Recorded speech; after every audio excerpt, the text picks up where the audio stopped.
नमस्कार विद्यार्थी मित्रांनो, भावेकर मॅथ अकॅडमी मध्ये आपल्या सर्वांचं स्वागत आहे. बघा, याआधी आपले गुणोत्तर आणि प्रमाण या टॉपिकचे ऑलरेडी 3 व्हिडिओ आपण YouTube वरती टाकलेले. ज्यांना कोणाला माहीत नसेल किंवा आपण बघितले नसतील त्यांनी प्लेलिस्ट मध्ये जाऊन बघा. याआधी 3 व्हिडिओ झालेले आहे आणि आज आपण 4थ्या व्हिडिओमध्ये आलो आणि अत्यंत महत्त्वाचे गणित, पोलीस भरती तसेच सरळ सेवा कंबाईन साठी सुद्धा अत्यंत महत्त्वाचे गणित आपण घेणार आहे आणि आजचा आपला 7वा प्रकार चालू होणार आहे. तर मग सर्वांनी हा व्हिडिओ आवर्जून बघा आणि आपण प्रश्नाला सुरुवात करू. चला तर मग सुरुवात करू. प्रश्न काय म्हणते बघा, पहिला प्रश्न आजच्या व्हिडिओचा आणि तो 7वा प्रकार चालू आहे. कोणता चालू आहे? 7 नंबरचा प्रकार.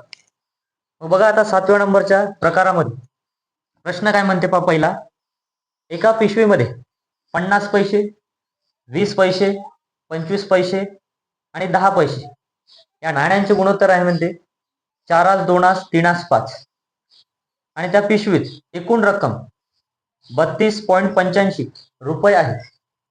तर त्या पिशवीत 25 पैशाची नाणी किती? मग आता पहा प्रश्न कसा सॉल्व्ह करायचा.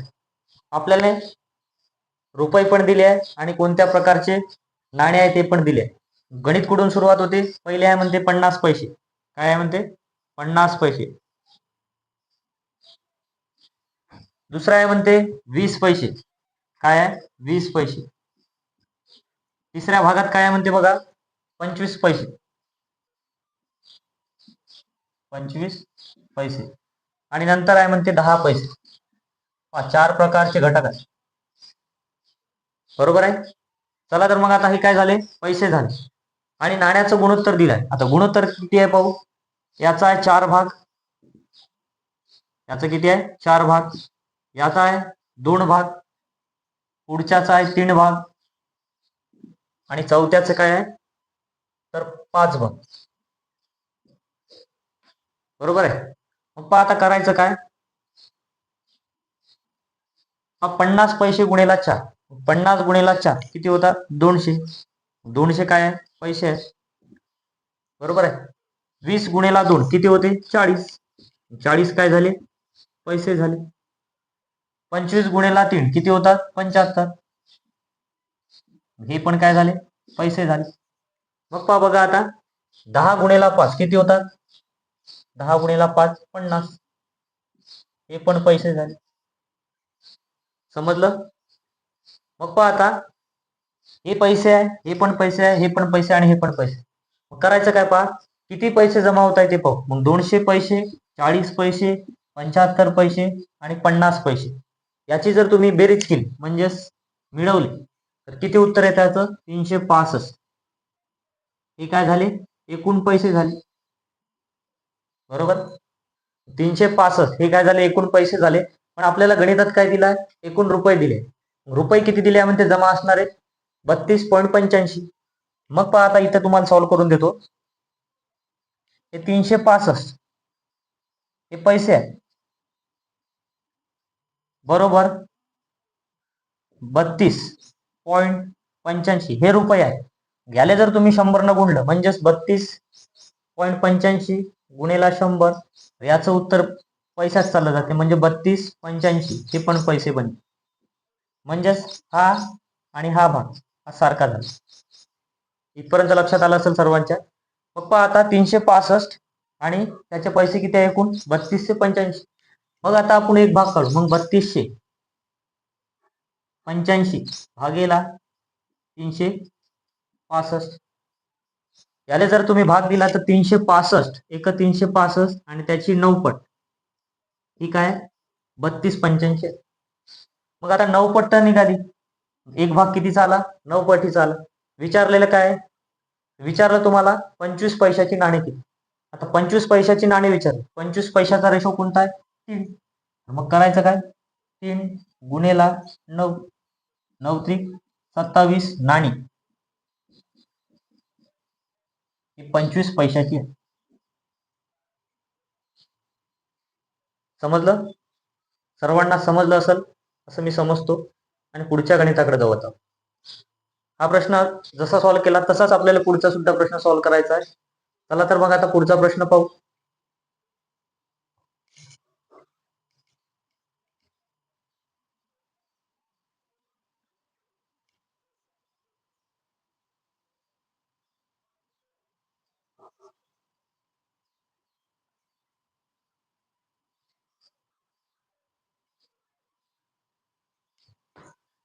आता पुढला प्रश्न काय म्हणते, प्रश्न सेम आहे. एका पिशवीमध्ये 10 पैसे, एका पिशवीमध्ये 10 पैसे, नंतर आहे म्हणते 20 पैसे, नंतर आहे म्हणते 25 पैसे, 25 पैसे. यांच्या नाण्यांच्या संख्याचे गुणोत्तर दिले आहे तुम्हाला. ते गुणोत्तर आहे म्हणते 6, 4 आणि 7. हे त्यांचं गुणोत्तर आहे. करायचं काय, सर्वच दिलेलं आहे गणितात. त्याच्यानंतर काय म्हणते पहा, त्या पिशवीमध्ये नाण्यांची संख्या, नाण्यांची संख्या हा त्यांचं गुणोत्तर पण दिलं आहे. त्याच्यानंतर काय म्हणते, त्या पिशवीमध्ये एकूण 37.80 रुपये आहे म्हणते. तर त्या पिशवीत 20 पैशाच्या नाण्यांची संख्या किती.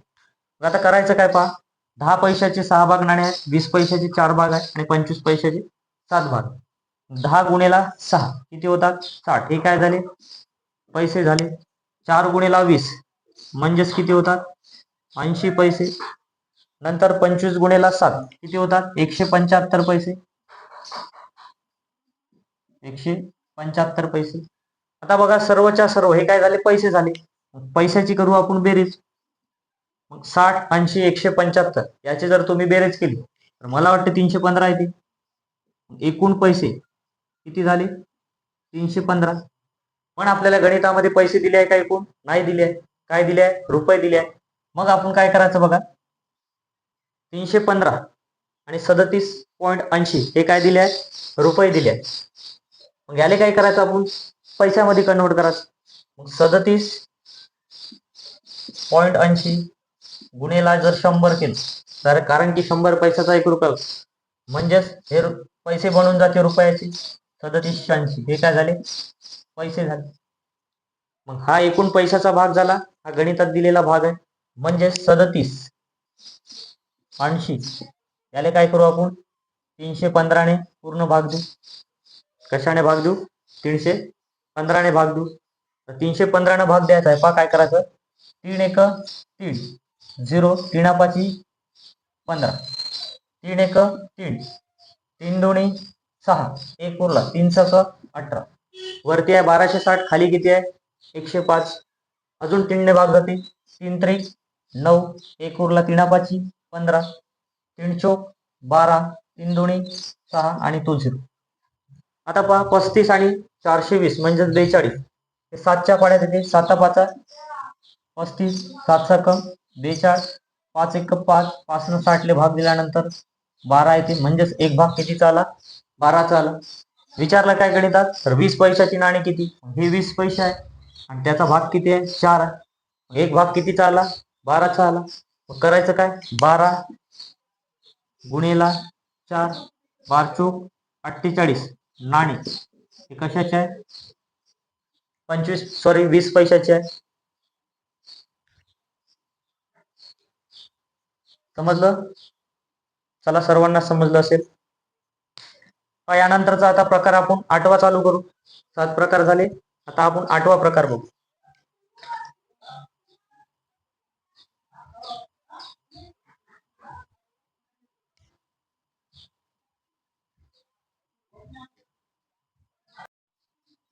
बघा आता आपण 7 प्रकार झालेले आहे. आता आपण 8वा प्रकार पाहू.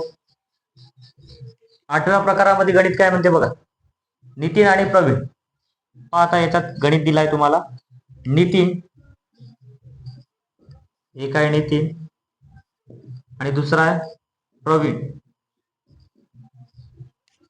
यांचं गुणोत्तर आहे म्हणते पगाराचं 5:7. किती आहे, 5:7. नंतर काय म्हणते बघा, नंतर दिलाय प्रवीण आणि प्रकाश. कोण दिलाय, प्रवीण आणि कोण, प्रकाश.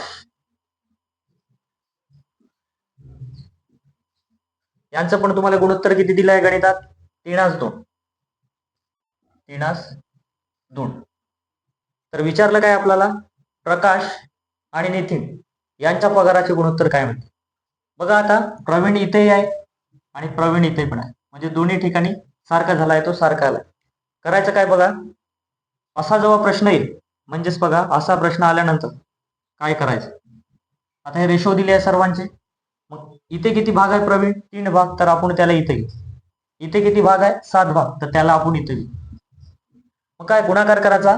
3 गुणिला 5 किती होतात? 15. 3 7 किती होते?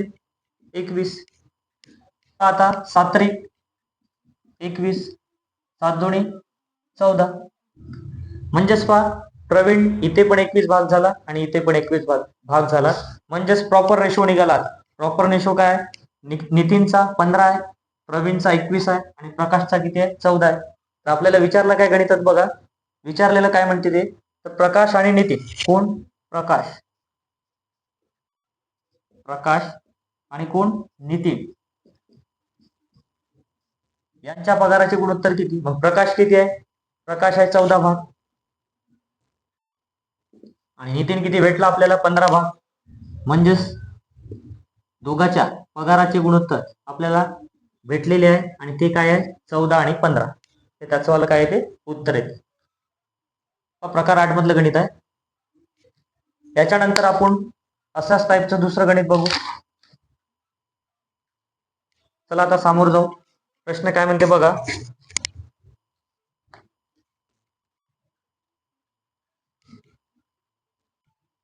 कंटिन्यू व्हिडिओ बघा, तुम्हाला सर्वच्या सर्व गणित मी सांगणार. जर व्हिडिओ आवडत असेल तर आपल्या चॅनलला नक्कीच सबस्क्राईब करा आणि शेअर सुद्धा करा. म्हणजेच तुमचा येणाऱ्या व्हिडिओचे लवकरात लवकर लेक्चर तुम्हाला दिसतील तुमच्या युट्यूबवर. बघा प्रश्न काय म्हणते आता. रमा आणि राधा कोण कोण आहे? रमा आणि दुसरी कोण आहे? राधा. यांच्या उंचीचे गुणोत्तर किती आहे म्हणते? 4:5. 4:5.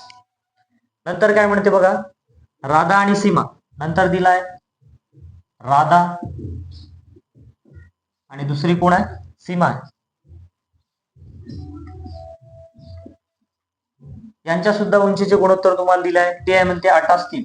किती आहे? 8:3.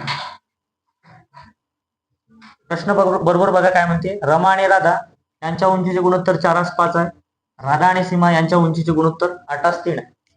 तर प्रश्न काय म्हणते बघा, तर रमा, राधा, सीमा यांच्या उंचीचे गुणोत्तर किती? पप्पा आता प्रश्न सॉल्व्ह कसा करायचा. राधा इथे पण आली आणि राधा इथे पण आली, म्हणजे दोन्ही ठिकाणी आली आहे, पण सारखी आली आहे का? इथे 5 भाग आहे, इथे 8 भाग आहे. याचा जर तिला आपल्याला सारखं करावं लागतं. मग इथं कंस करतोय, एक कंस इथं कंस. मग काय करायचं, तिकडला राधाचा भाग अलीकडे आणायचा आणि इकडल्या राधाचा भाग पलीकडे न्यायचा. मग पहा काय होते आता. 8 गुणिला 4 किती होते? 32. 8 गुणिला 5 40. 5 गुणिला 8 40 आणि 5 गुणिला 3 15. म्हणजेच पहा राधा इथेही 40 झाली आणि इथेही 40 झाली. मग यांच्या तिघीचं गुणोत्तर विचारलंय. कोणाकोणाचं? रमा आणि कोण आहे अजून? राधा आणि सीमा. काय येणार आहे? रमा नंतर राधा आणि सीमा यांचं तुम्हाला गुणोत्तर विचारलं. रमा कितीची आली? 32 भागाची. राधा किती भागाची आहे? 40 भागाची.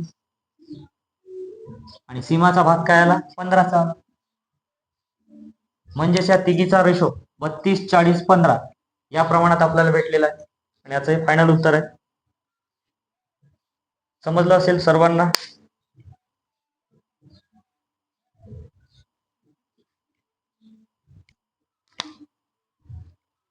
बघा विद्यार्थी मित्रांनो, आता आपण 8 प्रकार पाहिले. आता आपण काय करू? 9व्या प्रकाराचं. 9 नंबरचा प्रकार कसा आहे त्याच्यातलं पहिलं गणित बघू. गणित काय म्हणते बघा.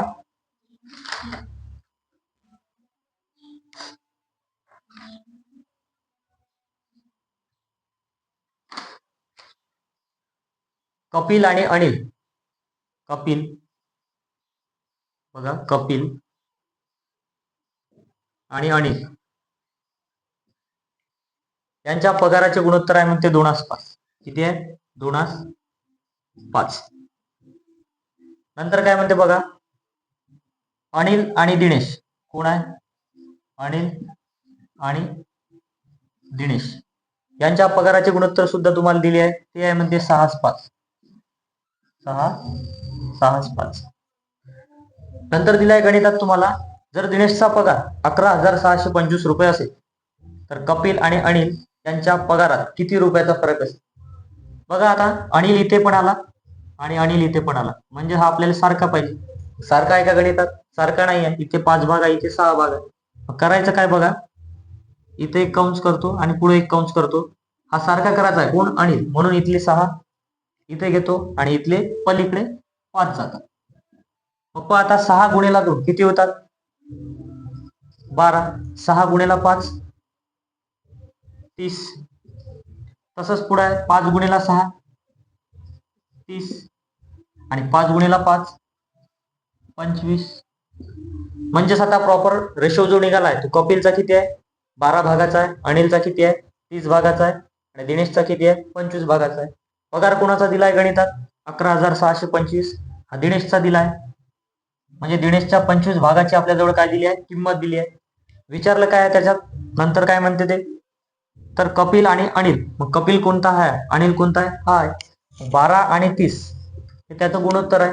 या दोघांच्या पगारातीलच आपल्याला फरक विचारलाय. 30 आणि 12 मध्ये कितीचा फरक येते? 18चा. 18 भागाचा. मग हे झाले 25 भाग. 25 भागाची किंमत आहे. मग पहा आता 25 भागाची किंमत आहे. 25 भागाची किंमत किती आहे? 11,625. ही किती भागाची आहे? 25 भागाची. म्हणून आपण 25 ने भाग देत आहे. विचारलं काय आपल्याला? फरक. मग फरक किती भागाचा आला? 18 भागाचा. तर याला जर आपण सॉल्व्ह केलं 11,625 भागेला 25 गुणिला 18 तर आपलं उत्तर येऊन जाते. मग आता भाग देतो.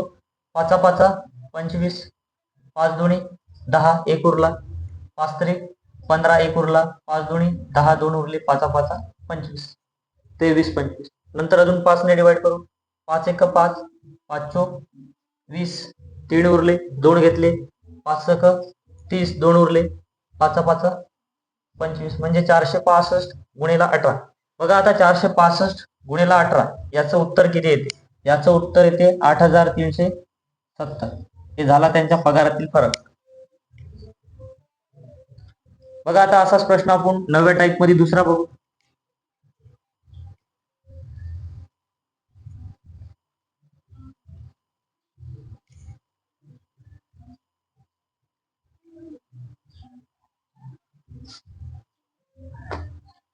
प्रश्न काय म्हणते आता असाच, दिनकर आणि रमेश यांच्या दोघांच्या पगाराचे गुणोत्तर 2:5 आहे. कोण कोण आहे? एक दिनकर आहे आणि दुसरा कोण आहे? रमेश आहे. दिनकरचा दी आणि रमेशचा र. यांच्या पगाराचे गुणोत्तर दिले आहे तुम्हाला 2:5. 2:5. नंतर काय म्हणते बघा, रमेश आणि किशोर. नंतर दिलाय रमेश आणि किशोर यांच्या पगाराचं सुद्धा गुणोत्तर दिलाय. ते किती आहे म्हणते? 3:4. 3:4. नंतर काय म्हणते बघा, किशोर आणि सलीम. किशोर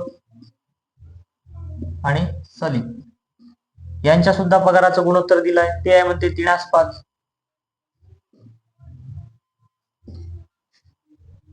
जर सलीमचा पगार 48,000 रुपये असेल तर रमेशचा पगार किती? बरोबर आहे. आता याच्या आधीच्या गणितात कसं होतं? हे दोनच कंडिशन होती. इथं तिसरी कंडिशन वाढली. मांडणी कशी करायची बघा. एक आहे आपल्याजवळ दिनेश. आता इथून सांगतो मी तुम्हाला. एक आहे आपल्याजवळ दिनेश, दुसरा आहे रमेश आणि तिसरा कोण आहे? किशोर आहे आणि चौथा कोण आहे? सलीम. बरोबर आहे. मग पहा ज्याचं गुणोत्तर दिलाय ते गुणोत्तर लिहू. दिनकर आणि रमेश याचं गुणोत्तर किती आहे? दिनकर आणि रमेश 2:5. नंतर पहा रमेश आणि किशोर. मग खाली याच रमेशचं किती आहे? 3 आणि किशोर किती आहे? 4. मग बघा किशोर आणि सलीम आहे, त्यांचं किती आहे म्हणते? 3:5. मग किशोरच्या खाली किशोर आला पाहिजे. याचा आपण रेशो बनवू शकतो आता. बरोबर आहे. मग पहा जागा खाली दिसते इथे पण आहे आणि एक जागा खाली इथे आहे, एक जागा इथे आहे, दुसरी जागा खाली इथे आहे. बरोबर आहे. नंतर बघा एक जागा अजून पुन्हा खाली दिसते इथे आहे. मग हे जागा भरून आपल्याला कॅल्क्युलेशन करावं लागेल. करायचं काय पहा, हे 5 इथं आणि पुढं पण घ्यायचं, म्हणजेच इथं 5 आणि इथे पण 5. नंतर या जागेजवळ 3 दिसते तर 3 घ्या, या जागेजवळ 4 दिसते तर 4 घ्या. नंतर या जागेजवळ हे 3 येऊन जाते, म्हणजेच इथं 3 आले. मग 3 गुणिला 3 गुणिला 2, 3 त्रिक 9, 9 दोन्ही 18. बरोबर आहे. नंतर पहा एक जागा इथे पण खाली आहे, इथे काही 3 येईल, 3 त्रिक 9, 9 पाची 45, 3 चौक 12, 12 पंच 60, 4 पंच 20, 20 पंच 100. हे त्यांचे आता प्रॉपर भाग भेटले आपल्याला. मग 18 भाग आहे, 45 भाग आहे, 60 भाग आहे, 100 भाग. दिलेलं कोणाचं आहे आपल्याला? गणित काय म्हणते बघा. जर सलीमचा पगार, कोणाचा? या सलीमचा किती आहे म्हणते? इथे 100 भाग आहे, पण गणित म्हणते 48 भाग आहे. मग 100 भागाचे किती हजार म्हणते? 48,000. तर रमेशचा पगार किती? रमेश कुठे आहे? इथे आहे. रमेशचा पगार किती भागाचा आहे? 45 भागाचा. 45 भाग म्हणजे किती? मग बघा 45 गुणेला 48,000 भागेला 100. समजलं का इथपर्यंत? मग पहा 2 0 वरचे आणि 2 0 खालचे हे कॅन्सल झाले. उरलं 45 गुणिला 480. याचा जर तुम्ही गुणाकार केला 21,600 हे त्याचं उत्तर येते. हाच कोणाचा पगार निघाला? या रमेशचा निघाला. बघा आता आपले 9 प्रकार झालेले आहेत. आता पुढल्या व्हिडिओमध्ये आपण 10व्या प्रकारापासून सुरुवात करणार आहे आणि अत्यंत महत्त्वाचे प्रश्न त्यामध्ये राहणार आहे. म्हणजे ते गाय आणि बैलचा जो प्रश्न आहे, मला कमेंटमध्ये विद्यार्थ्यांनी विचारलं की ते प्रश्न घ्या म्हणून, तर मी ते प्रश्न पुढच्या व्हिडिओमध्ये घेणार आहे. जर आपला व्हिडिओ तुम्हाला आवडला असेल तर आपल्या व्हिडिओला नक्कीच लाईक करा आणि आपल्या चॅनलला सबस्क्राईब करा, म्हणजेच येणारे व्हिडिओ तुम्हाला दिसतील. आणि तुमच्या मित्रमैत्रिणींना सुद्धा शेअर करा. चला तर मग आपण पुढल्या भागात येऊ. धन्यवाद.